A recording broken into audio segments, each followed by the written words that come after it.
At the moment when the body begins to falter and the breath grows thin, there is a passage unlike anything the human mind can fully imagine. Yet I've seen it many times in the records of the soul, and I speak to you now so you may understand what truly unfolds when the threshold of death opens before a person. It is not chaos nor void, but a profound order hidden beneath the veil of fear and sorrow. You feel on earth the dying one is not falling into darkness, but rising into another vibration, a realm where the eternal patterns of life and spirit are revealed to the inner eye. The threshold is not a gate that slams shut. It is more like a curtain drawn aside so that the spirit may step into a wider chamber of existence. I have seen how many souls fear that instant, believing it will be filled with pain or loneliness. Yet the record shows again and again that the final moment carries with it a great calm and almost sacred stillness. When the body releases its grasp upon the soul, there is first a lightness, as if heavy chains are broken, and the spirit remembers that it was never meant to be bound forever in flesh. Imagine a great river that has been dammed for years, and at last the gates are lifted, the waters rush forward, not with violence but with relief. The spirit, too, flows beyond its barriers into its original source. What you call death is only this release, this return to the current of eternity. I must tell you plainly that the soul is conscious in that passage. It does not fade into nothingness it knows. It has stepped out of the garment of flesh, and its senses of freedom too vast for words. There is clarity sharper than any earthly perception. The eyes may close in the body, yet the inner sight opens to vistas unimagined. The ears may hear no more earthly sound, yet the soul perceives harmonies that resonate with the design of creation. Some have called it silence. But I tell you, it is a fullness more complete than any sound you have known. And in that fullness, the departing one realizes he is not alone, for the threshold itself is inhabited by presence unseen while living there, our loved ones, both human and divine, who await at that edge. And even before their forms are clearly recognized, there is a warmth like the embrace of a familiar hand. The record shows that many describe this warmth as light, not a light that blinds, but a light that welcomes it, reaches into the deepest part of the being and says, you are safe, you are carried, you are known at that instant. The fears of judgment or punishment vanish like mist before the sun, for the soul realizes it has always been held within a greater love than it could perceive in flesh. Some may ask how this can be if the dying body is in pain. Yet the record reveals that the moment of release lifts the soul beyond the reach of that pain, like a garment slipping from the shoulders. The suffering belongs to the body, but the soul has already begun to walk free. I once read in the soul of a man who died in great agony, yet his record showed his spirit leaving as gently as a feather falling upon the air. He told me later from the other side that what seemed endless torment to those who watched was to him only a brief shadow that dissolved as soon as he stepped across. This is why I say, do not fear what you witness at the bed of death, for the one you love is experiencing something altogether different from what your eyes tell you. The threshold is also a mirror. In those first moments, the soul sees not only what lies ahead, but also a reflection of the life left behind it, understands at once that it is not ended, but transformed. This recognition often comes with a wave of peace, for the soul knows that life is continuous, like the tide that recedes only to return again and again in another form. The threshold teaches that nothing truly dies. Only the vessel changes. The breath of God, which is spirit, continues its journey toward its source. I have seen countless times that the very air around the deathbed grows heavy yet tender with unseen presences. Some describe a fragrance like flowers blooming in winter. Some sense a hush, as if all creation has paused to honor the passage. This too is real, for the threshold is not crossed alone. It is attended by messengers whose task is to ensure that no soul departs without guidance. The dying one may see a mother, a father, a child, or a friend waiting just beyond the veil. Each comes not by accident, but because of bonds woven through lifetimes. It is part of the divine order that no soul travels without companions. So you must know that when the moment comes for you or those you love, you will not step into emptiness. You will step into arms already extended in welcome. The threshold is both an ending and a beginning.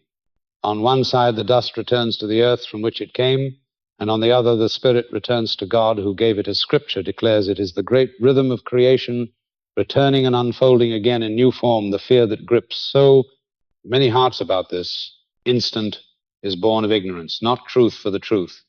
Inscribed, when the spirit steps beyond the frail garment of flesh, the first vision that rises before the inner eye is not of shadows nor of emptiness, but of faces longed for and remembered, the beloved who departed.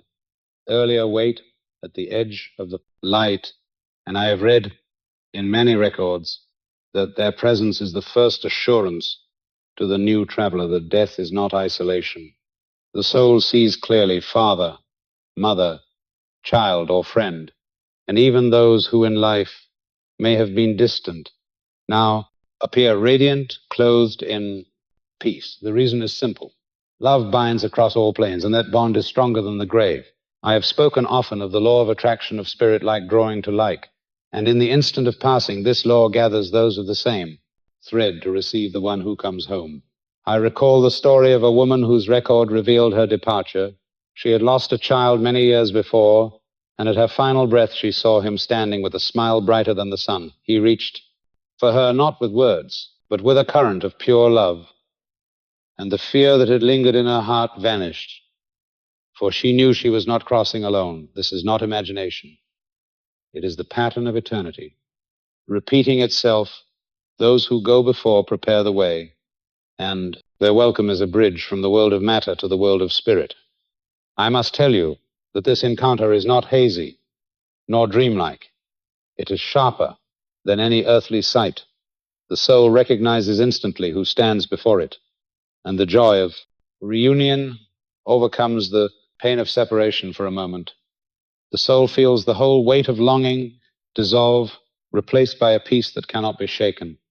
Many describe that as a light surrounding the scene, a warmth flowing through every part of the being, as if heaven itself breathes upon them. Scripture declares that God is not the God of the dead, but of the living. And in this vision, that truth is experienced. Directly those whom you call dead are alive in spirit, and they wait to guide the newcomer home. I have read from records where the fragrance of unseen flowers filled the room as the spirit departed. This was no illusion. It was the sign of presences arriving. The dying may smile or whisper to the air, as if seeing someone others cannot, and the family left behind wonders, but the record shows that the vision is true. They are greeting loved ones beyond the veil. This moment holds more than comfort. It is also a lesson for the living to see that relationships do not end with the grave. The ties of love woven through lifetimes continue to weave beyond the physical plane. What you call family is more than blood. It is soul, recognizing soul across the expanse of eternity. When I examined the journey of a soldier who fell in battle, I saw how his spirit was met not by comrades in arms, but by the gentle presence of his grandmother, who had raised him. She took his hand and led him from the smoke and fire into the radiance of peace. He told me later in prayer that the battlefield faded like a dream, and only her presence remained strong. This is the truth, hidden from many who fear death, that it is not a void, but a reunion, a homecoming where faces dearer than gold are seen again. The soul recognizes them not as distant ghosts, but as living beings, luminous and whole. In that instant, many fears are healed. Grudges are dissolved for the spirit. Entering eternity does not cling to earthly quarrels. The reunion is pure, unbroken by the shadows of the past. It is the divine mercy that at death one meets love first and judgment later. Love greets the traveler so that no soul is lost to terror at the crossing. I tell you also that children who depart young often come to guide their parents when their time arrives. This is part of the balancing of sorrow. What was torn apart in life is mended in the passage. I saw a mother who carried grief for decades when she died. Her child came running to her radiant with joy, and she fell to her knees in gratitude, saying, "Now I understand my pain was not forever in the records." Of countless souls, this pattern repeats again and again. The dying are met by those who walked ahead. The scene is wrapped in light, the heart is steadied, and the journey continues with peace. The scripture says, "For with you is the fountain, life in your light." We see light, and this is fulfilled in the reunion that marks the beginning of eternity.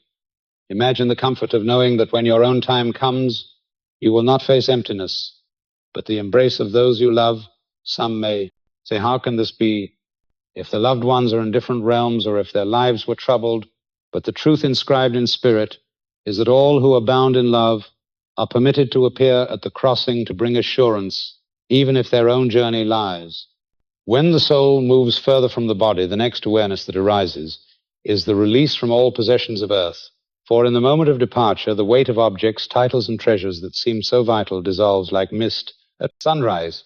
I have read in many records how the dying person suddenly sees the futility of their attachment to houses, lands, ornaments, and even to the image they built before men.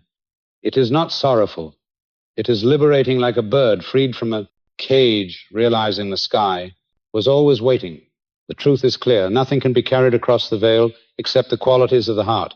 Yet how many spend their years clutching at things that turn to dust in the hand at death? The soul recognizes that these were only symbols, not substance. I remember the record of a man who had gathered wealth with endless labor. He feared for his family and counted every coin. Yet when the last breath came, he looked upon those treasures and saw them as shadows. Without weight, his spirit rose lighter. When the grip loosened, he told me later, through prayer, that the release was sweeter than any joy he knew in life. For the burden of possession had been heavy, though he had not known it. The scripture that we brought nothing into, to the world, and can take nothing out, becomes alive in this moment. The truth is no longer a verse, but an experience. The soul sees that earthly objects are temporary garments, useful for a season, but never the essence of being in that instant. The heart turns from matter to meaning, from accumulation to essence. I have seen how even the proud at death confess that their houses and honors meant little compared to a simple act of kindness or a moment of love shared with another. This is why Christ asked, what does it profit a man to gain the whole world and lose his soul? For when the body lies still, the only wealth carried forward is the record of thought and deed.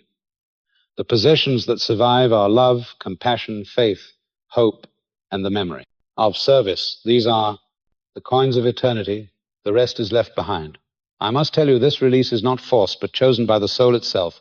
When the body grows quiet and the gates open, the spirit gladly drops the weight, for it longs to rise higher. Imagine holding a heavy stone to your chest and suddenly realizing you may lay it down at last.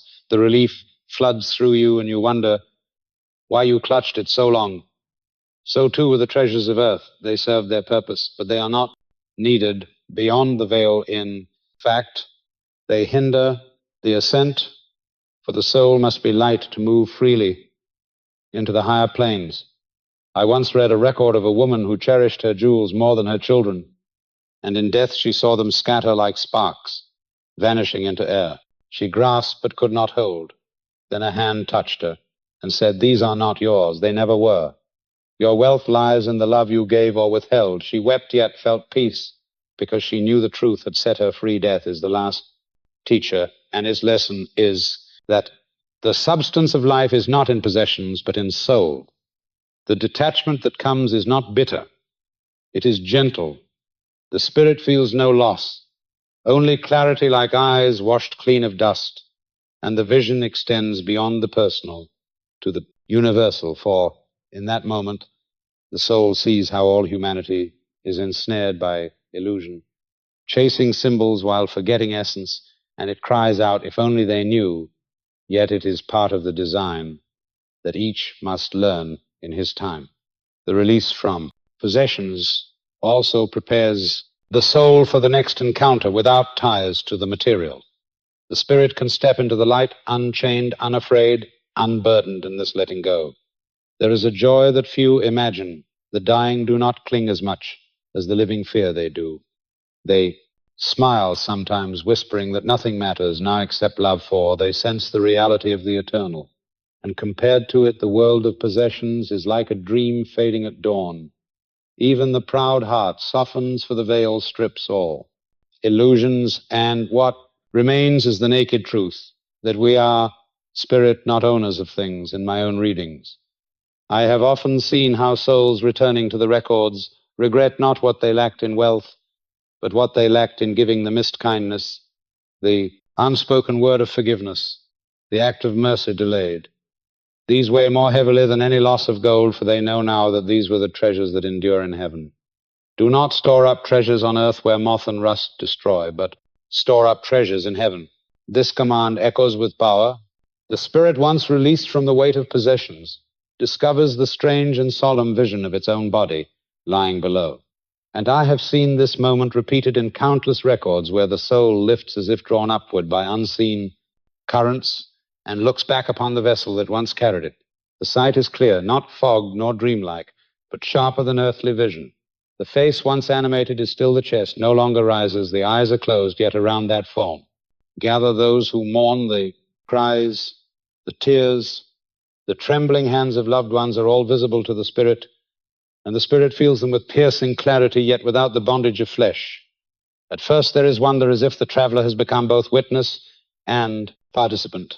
The soul knows the body intimately, yet recognizes it is no longer home, like a garment worn too long that has now been set aside. I once read the record of a man who left his body in sudden death, and from above he saw his wife clutching his hands, sobbing into the stillness. He felt the depth of her sorrow, and though he could not speak in human tongue, his soul radiated a farewell that touched her spirit without words. Later she told me she had felt in that instant a sudden calm like a whisper, saying, "All is well, this is the mystery of the moment." The spirit can no longer move the lips, yet it speaks in silence to the souls of those who remain, and the message is always love, gratitude, peace. This silent farewell imprints itself upon the hearts of the living, even if they do not understand it at once. Scripture says the body without the spirit is dead, and in that reversal, the body becomes a husk while the spirit is more alive than ever. The view from above is not cruel, it is merciful, for the soul sees the full measure of love that surrounded its life. It sees the tears and realizes how deeply it was cherished. And though sorrow pours through the room, the spirit feels no despair. It feels compassion. It mourns with those who mourn, yet it also rests in peace, for it now knows that separation is but a veil. I have often been asked whether the spirit suffers seeing its loved ones grieve, and I must speak plainly. The spirit does not suffer as the flesh suffers. It feels the pang of sorrow. But wrapped in greater clarity, it also feels the eternal assurance that reunion will come. So the grief it perceives is tempered with hope.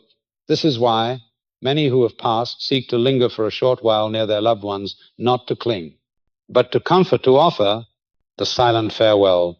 And sometimes the living feel this presence as a hand on the shoulder, a warmth in the room, a sudden stillness like a breath of eternity pressing close.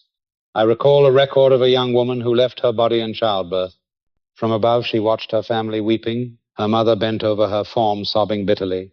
And the young woman reached out with her spirit to touch her. She could not move the body, but she radiated love. And later her mother said she had felt a calm sweep through her soul like a hand resting on her heart. This is how the spirit says goodbye when words fail from that vantage. The soul also begins to measure the life it has lived. It sees the moments of kindness, the times of anger, the choices made that wounded or healed. And in that vision there is no hiding, no excuse, only truth. But this truth is not delivered with condemnation. It is seen with the clarity of spirit, stripped of illusion. The soul knows what it did and what it left undone. And in that recognition, it feels both sorrow and gratitude. Sorrow for the harm it caused, gratitude for the love it shared. This is the beginning of the great review, but it starts here as the soul watches its own body and the grief it leaves behind for. In those tears, it sees the impact of its presence upon others. The legacy of love or of neglect, the view from above, is both tender and searing. It teaches the soul what truly mattered. I must tell you that many spirits in that instant desire to whisper to the living, to assure them that life continues, that love endures. Yet the veil allows only impressions, not speech. So they pour their farewell into currents of energy. And those who are sensitive feel it, the chill, the warmth, the sudden peace. And though skeptics may laugh, I have seen too many records to doubt it. It is truth, as real as breath. The silent farewell is not the end. It is a threshold. For as the soul gazes upon its body, and the sorrow of the living, it begins to turn away toward the greater light. The pull of eternity grows stronger, and the body below seems smaller, fading into distance. Yet that last look is sacred. It is the bowing of the traveler to the life just completed. It is the acknowledgement of all that was given and all that was received. The scripture says, "Blessed are the dead who die in the Lord, for their deeds follow them, and from above the soul sees those deeds woven like threads." There comes a time after the soul has looked upon its body and spoken the silent farewell, when it feels a pull back toward the world of the living, not to remain, but to complete a final task. And I have seen in many records how the spirit lingers for a short while to visit those it loves, and to speak to them in dreams or in sudden impressions of peace. This is not fantasy nor invention. It is the natural overflow of love which cannot be severed by death. The soul knows that some were not present at the passing, that some carry guilt or sorrow too deep to bear, and so it moves with swiftness, like wind unseen, to touch them in ways that bypass the mind. The scripture declares, "He will command his angels concerning you to guard you in all your ways." And though the departing one is not yet an angel, it is clothed in a mission of comfort. At that moment I recall the record of a man who passed in the night, and before his body grew cold, his spirit entered the dream of his daughter, who slept miles away. She later testified that she saw him standing at the foot of her bed, radiant and calm, and he said nothing yet. She awoke with tears of release, knowing he had come to say goodbye. The time of such visits is brief, for the soul is drawn steadily toward the light. Yet in that pause it leaves gifts that endure, sometimes a whisper, sometimes a fragrance, sometimes a sudden vision in the mind of one still living. I have seen how a mother who died far from home appeared in the dream of her son at the very hour of her passing, and he awoke knowing in his bones that she had come to him the next day. He learnt of her death, and instead of despair, he felt gratitude that he had been given farewell in this way. What science calls coincidence is, in truth, the mercy of spirit fulfilling its last earthly duty. There is also in these moments a settling of unfinished matters. The soul may appear to one with whom there was conflict, not to argue, but to soften the wound, to leave a trace of reconciliation. May appear to a friend long estranged, to remind them that love was never erased, only hidden by pride.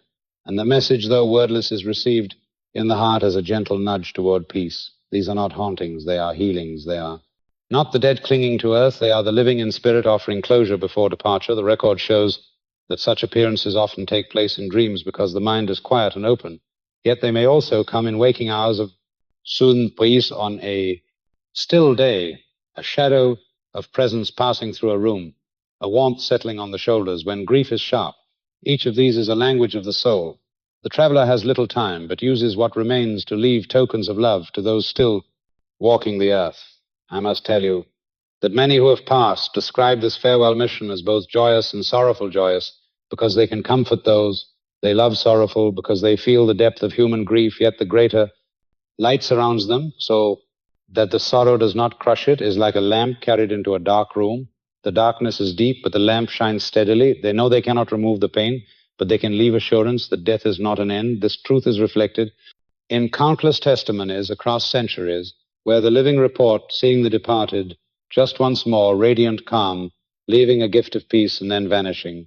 I have read in the records of a woman who lost her husband. Suddenly she awoke one night to find him sitting at her bedside, his eyes filled with love. He did not speak yet. She felt every word of comfort in her soul when she reached for him. He was gone, but she carried the calm of that moment for the rest of her years, and it gave her strength to live. This is the reason for these visits, not to bind the living to the past, but to free them, to continue the journey with faith that love endures. Such moments are fleeting because the soul cannot remain. The pull of eternity is too strong, and soon it must yield, yet before departing fully it touches those threads of love once more, like a musician strumming the final note of a song. Then it turns toward the greater realm, satisfied that nothing essential was left unsaid. The scripture promises that God will wipe away every tear And in these farewells, a small part of that promise is fulfilled even before heaven is reached, for the tears are eased by the touch of spirit. Death seems cruel to those who watch, but the record shows it, is softened by these mercies. So I tell you, do not dismiss the dream that felt too real. Do not deny the moment when you sensed the presence of one departed, for these are true, and they are gifts meant to strengthen you, the soul that visited, did so not out of fear, but out of love, and in leaving, gave you a sign that life continues. In another plane, the farewell visit is one of the most beautiful mysteries of the passage, for it binds the living and the departed in a thread that cannot break it, assures both that the story is not ended, only changed. And with that assurance, the soul at last feels free to release all hold upon the earth and to follow the light that calls it onward. The soul, after leaving its final farewells, enters a stage where the entire record of its earthly journey opens before it like a scroll unrolled. And this moment is often described as seeing life play back like a great moving picture. Yet it is not a mere review of images. It is an immersion into the very essence of each action, thought, and word. I have seen this countless times in the Akashic records, and I tell you, it is one of the most piercing revelations that can come to a soul when the scenes appear. They do not pass quickly as shadows. They are vivid and alive. The soul feels again the joy it gave, the sorrow it caused, the kindness it withheld, and the compassion it extended. Nothing is hidden and nothing is forgotten. For here there is no veil to shield the truth. Every thought, every motive stands in its real form, free from the excuses and disguises of the mind. In this review, the soul understands at last the true weight of its life, not in terms of wealth or reputation, but in the measure of love and growth of spirit. Scripture says, nothing is hidden that will not be disclosed. And in this moment, that word is fulfilled. The soul cannot lie to itself. It sees its triumphs, but also its failures, and both are embraced as lessons written into its eternal pattern. There is no harsh voice condemning, no external judge seated on a throne. Instead, the spirit feels its own conscience illuminated by the presence of the divine. And that illumination is more searing than any earthly rebuke, for the soul knows immediately where it walked in truth and where it strayed. I have read the record of a man who was known for great deeds of charity, yet in his review he saw how many of those deeds were poisoned with pride, and the light revealed that the intention weighed more than the action. He wept, yet felt peace, for he understood at last that purity of heart is the true treasure, not the outward act. Conversely, I read of a woman who thought her life insignificant, but in her review she saw how a single word of comfort spoken in passing saved a friend from despair, and the light shone upon that act as if it were a jewel. This is the wisdom revealed, that no act of love is wasted and no act of cruelty forgotten. The measure is exact, yet always wrapped in mercy, for God is light, and in him there is no darkness. The review is not given to crush, but to teach the soul, sees its journey with clarity, so it may carry that knowledge forward into further growth. One must not imagine this as a courtroom, but as a mirror, the mirror of the soul itself, reflecting what was truly there, not what was pretended. This is why many near-death experiences speak of overwhelming love, even in the midst of judgment, for the judgment is truth itself, and truth is a form of love for it, frees the soul from illusions and binds it to what is eternal. In the review, the spirit often sees companions who were part of its life, watching beside it, not to accuse, but to show the interwoven pattern of lives touched for. No one lives alone. Each act ripples through others like a stone cast into water, and in the light, those ripples are revealed. I once read of a teacher who, in her review, saw hundreds of faces of students, many long forgotten, yet each carried a spark shaped by her words. Some sparks burned bright with encouragement, others dimmed by her harshness. She realized then that every word spoken had planted something eternal. This is the awe of the life review. It reveals the true value of moments dismissed in life. The careless phrase, the hidden kindness, the unseen sacrifice, all rise to the surface. The soul learns that heaven measures differently from earth, and what the world forgets, eternity, remembers. In that vision, the soul also begins to understand purpose. It sees not only what happened, but why, the struggles, the losses, the victories. Each was a thread in a larger tapestry. And when viewed from above, the pattern is revealed. What seemed random is shown as ordered. What seemed cruel is shown as instructive. What seemed trivial is shown as essential. The light does not accuse, it instructs, and the soul bows before the wisdom of its own life. The scripture says, "Teach us to number our days, that we may gain a heart of wisdom." And in this review, the prayer is answered, for the days are counted after the review of life, when every act and motive has been weighed in the light. The soul is drawn forward into a brilliance beyond words. And I have seen in the records how many describe this encounter as stepping into a sun that does not burn but heals. The light surrounds and penetrates. It fills every crevice of memory and wipes away the residue of fear or doubt. The spirit feels no threat, only welcome, as if it were being gathered into the arms of eternity itself. This light is not a distant object. It is a living presence flowing with love. It is what the scriptures call the glory of God. And the Lamb who is its lamp in this radiance, there is peace so deep that all the storms of earth seem like faint whispers far away, and the soul realizes it has at last touched the source from which life itself flows. Some call it paradise, others call it the garden of peace, but the essence is the same. It is the homeland of the spirit, a place not bound by time, where all colors are sharper, all sounds purer, and every breath is harmony.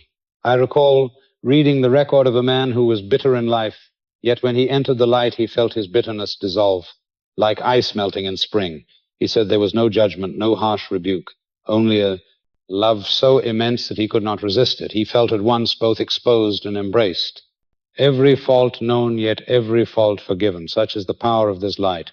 It reveals, yet it also heals. Many who cross this threshold describe landscapes that resemble earth, yet are transfigured fields, greener than any field, seen rivers shining within a fire, cities radiant with clarity.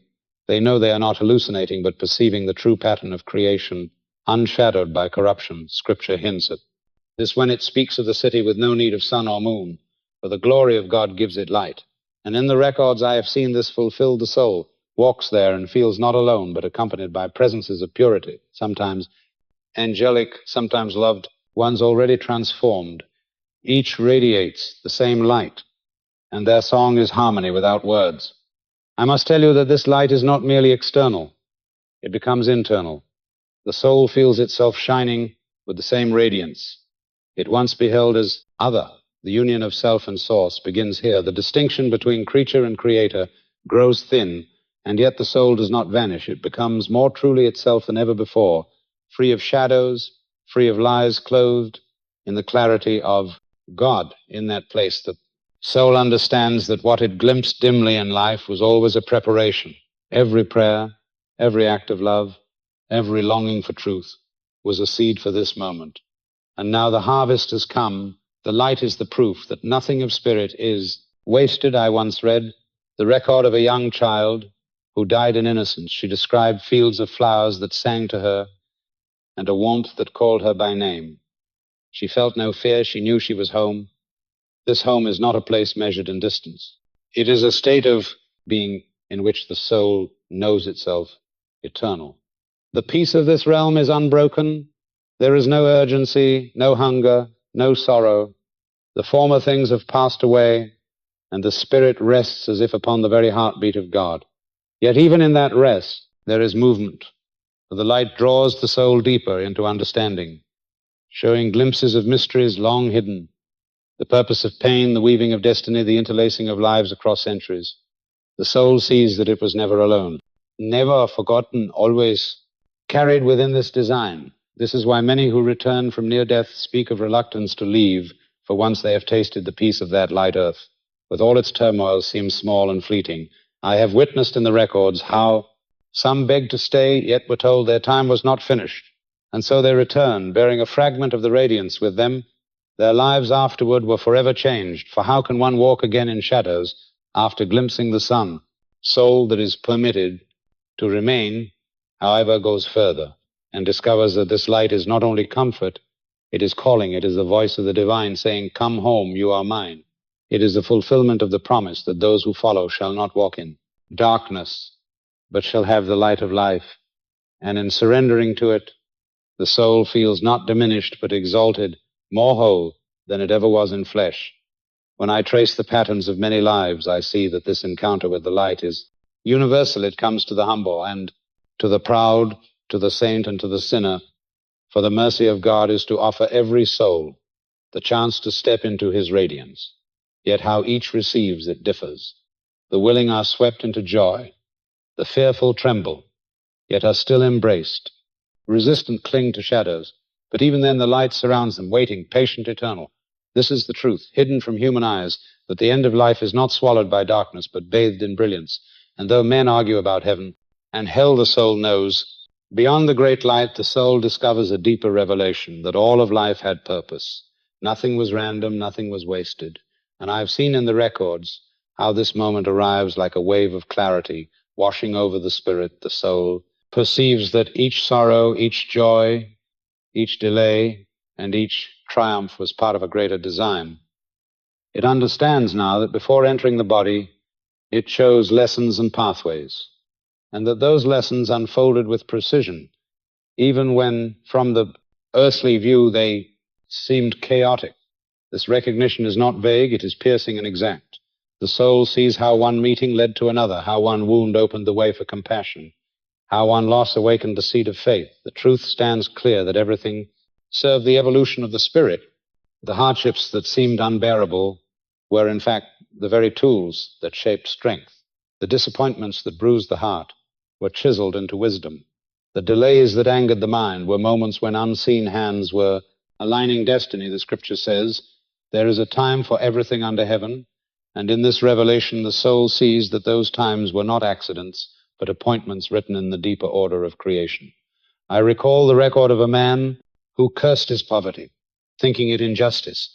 Yet in his passage he saw that the hunger which tormented him gave birth to compassion, which later saved another from despair. What he thought meaningless was sacred. What he thought cruel was merciful. Hidden in shadow, the soul realizes that it had agreed to the lessons long before birth, and that nothing encountered was without reason. This truth humbles and liberates at once, for it removes the illusion of chance and replaces it with the assurance of divine design. The soul does not see itself as a puppet, but as a co-creator, one who consented to experience growth through trial, joy through surrender, and wisdom through endurance. I have read the record of a woman who suffered a lifelong illness, and in her revelation, she saw that her weakness had called forth love in those around her, that her patience had inspired faith in her children. She wept not with regret, but with gratitude, for she saw the purpose that pain had served. This is the deep mystery of life, unveiled beyond death, that the spirit is not punished by circumstance, but educated by it. What looks like tragedy in time is revealed as training in eternity. Even betrayal is shown as an instrument sharpening discernment. Even grief is shown as the soil in which compassion blooms. When the soul perceives this, its questions fall silent. Why me? Why this? Why now? Dissolve into a deeper knowing that everything was for growth, everything was for the polishing of the inner diamond. I must speak plainly. This revelation is not easy. Even in spirit, some recoil at first, ashamed that they did not see the lesson sooner.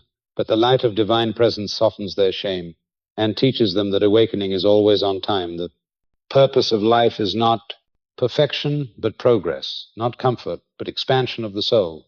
Each challenge overcome, each burden carried, adds weight to the eternal being. And this is what the soul sees with blazing clarity. It recognizes that nothing of value was ever lost. Even the failures became teachers. Even the darkest nights bore fruit in the unseen garden of spirit. In this moment, many souls cry out with awe, saying, now I understand, for the pattern spreads before them like a tapestry threads once tangled, now woven into harmony. Each color, each knot, each tear has its place in the whole, and the whole is beautiful beyond description. I remember the record of a soldier who died in despair, believing his life wasted in war. Yet when he crossed, he saw the courage. His sacrifice planted in others the reconciliation. His death sparked between enemies. He saw that his suffering had become seed for peace, and his anguish turned to peace itself. Such is the wisdom unveiled, that nothing is wasted. Not even the broken pieces. All are gathered into the divine design. Scripture affirms that all things work together for good to those who love God. And in this revelation, That verse breathes with living power. The soul knows it to be true, for it sees the entire arc of its journey and recognizes that love was hidden even in the hardest trials. Here lies also the answer to the fear of meaninglessness. The dread that life is a chain of random events for the soul perceives that its journey was chosen, shaped, and guided with purpose. This assurance fills it with peace and gratitude. It feels dignity restored, for it knows it has lived not in vain. But beyond the recognition of purpose, the soul is drawn into a vision of the eternal home, and I have seen this again and again in the records of those who have crossed. When the light has embraced them and the lessons of life have been unveiled, there comes a widening of sight, a panorama of the world beyond the veil. What opens before them is not a fantasy, but a realm more real than earth itself. They see the promised dwelling prepared for the faithful, a place radiant with purity, where no decay enters and no shadow lingers. Many describe vast landscapes filled with beauty fields more alive than any meadow on earth, rivers that gleam with crystalline fire, and skies lit not by sun or moon, but by the glory of God himself. The soul feels wonder beyond measure and knows that it has entered a domain untouched by corruption. Scripture calls it the new heaven and the new earth. And in the records I have read, this vision matches what prophets declared the soul walks streets of clarity. Not dust, the ground itself vibrates with harmony, and the very air sings with praise. Colors beyond human perception saturate the scene hues, so pure they pierce the spirit with joy. This is not illusion. It is the higher pattern of reality unveiled. I recall the record of the humble farmer who in life never traveled beyond his fields, yet in death he was shown gardens so immense and radiant that he wept for joy. He said each flower glowed with light, and each note of birdsong carried wisdom. Into his being, he felt at last that he had come to his true country. This homecoming is not solitary, for the soul finds itself among multitudes. Those who crossed before appear radiant, each clothed in garments of light. Their faces shine with recognition and welcome. There are reunions here more powerful than words lost. Children are embraced, parents long departed stand whole, and young friends forgotten in time appear with laughter renewed. It is the wedding supper of the Lamb, the great gathering where love is restored in fullness, yet even beyond reunion there is the presence of beings. The earth scarcely imagines angels vast and radiant, their voices like waters, their songs like wind through a forest. I have seen how they encircle the throne of God and guide the new soul closer. Their purpose is not to dazzle, but to serve. They carry the peace of the divine into every corner of this realm, and their nearness fills the traveler with awe. In the midst of these wonders rises the holy city described in Revelation, walls radiant with every kind of jewel gates, like pearls standing, open streets shining with gold. So pure, it is like glass. And at the heart of the city, the throne itself, surrounded by rainbow light. This vision is not metaphor alone. It is reality. On the higher plane, where symbols become substance and promises are fulfilled, the soul knows that it has entered the eternal homeland, the place for which it longed in every prayer and dream of earth. Here there is no night, for the Lord is its light. Here there is no hunger, for the Spirit is fed by the presence here. There is no grief, for God himself wipes away the tears here. There is no fear, for love has consumed all shadow. I must tell you that many who glimpse this realm in near death are changed forever. They return to life with a hunger for the eternal. Because once the soul has seen the homeland, it cannot forget. It knows earth was only a shadow. And this is the substance in this place. All striving ceases, all wounds are mended, all questions dissolve into understanding. The soul rests, yet also rejoices. It feels whole. It feels home. The eternal home is not static. It is alive with purpose. The redeemed are not idle. They grow. They learn. They serve in ways too vast for earthly mind to grasp. For creation is not ended. It continues, and the soul joins the chorus of its unfolding. I've read the record of a woman who was shown this realm, and she saw halls filled with light where souls learned wisdom beyond what earth could teach. She heard choirs practicing harmonies that would one day be sung before creation itself. She realized then that eternity is not idleness, but expansion into the fullness of being The vision of this home gives strength to those still in flesh, for it proves that the journey is not into emptiness but into fulfillment. The promises spoken are not myths. They are records waiting to be entered the soul in this vision. Bows low before the throne and hears the words, "You are mine, you have come home." In that instant, it feels all longing satisfied. It knows that exile is over and belonging has returned. At the summit of the passage, when the soul has walked through reunion, release, review, and revelation, there comes the final and most profound encounter, the meeting with the divine face to face. And I have seen in the records how every journey, no matter how broken or how radiant, ends in this same reality. The presence of God is not a distant throne or a figure veiled in mystery. It is the source from which every light and love has flowed. The soul does not come trembling before an angry judge. It comes home to the origin of its own being. At that instant, all veils are torn away, and the spirit beholds what it had only guessed in life, God not as an idea or a doctrine, but as living reality, brighter than 1,000 suns, yet soft as the breath of dawn. The encounter is overwhelming, yet it does not crush the soul, it expands it. The spirit feels known in the deepest marrow of its being. Every thought, every secret, every wound exposed, yet none of it met with scorn, only with love that burns away the dross and leaves the essence pure. And radiant scripture says, "Now we see through a glass darkly, but then face to face." And in this final moment, that promise is fulfilled. I recall the record of a man hardened by bitterness who feared death. Above all, when he crossed, he expected darkness. Yet he found himself enveloped in light, and at the heart of that light was presence he could not deny. He said later, it was as if love itself had a form, and that form looked upon him without accusation. The bitterness melted in an instant, and he wept with a joy that no earthly pleasure could equal. Such is the nature of God when truly seen. He is not distant, but nearer than breath, not harsh, but tender, not hidden, but revealed as the core of life itself. In that embrace, the soul perceives also its unity with the divine. It understands that it was never separate, only asleep to the truth. The breath of God had always been within it. The guidance of God had always directed its path, even when it rebelled or forgot. Now that truth shines without obstruction, and the soul surrenders joyfully, not as a servant cowering, but as a child returning to the arms of its father-mother source. The words of Scripture echo, "I am the Alpha and the Omega, the beginning and the end," and the soul knows this not as teaching, but as reality. It sees that every step of its journey from birth to death, from sorrow to joy, was known, held, and woven by the divine hand. The encounter with God is the climax of all longing. For in that gaze, the soul finds rest in that embrace. The soul finds meaning, and in that union, the soul finds its eternal home. Yet it is not annihilation. The soul does not vanish into the divine, like a drop in the ocean, lost forever.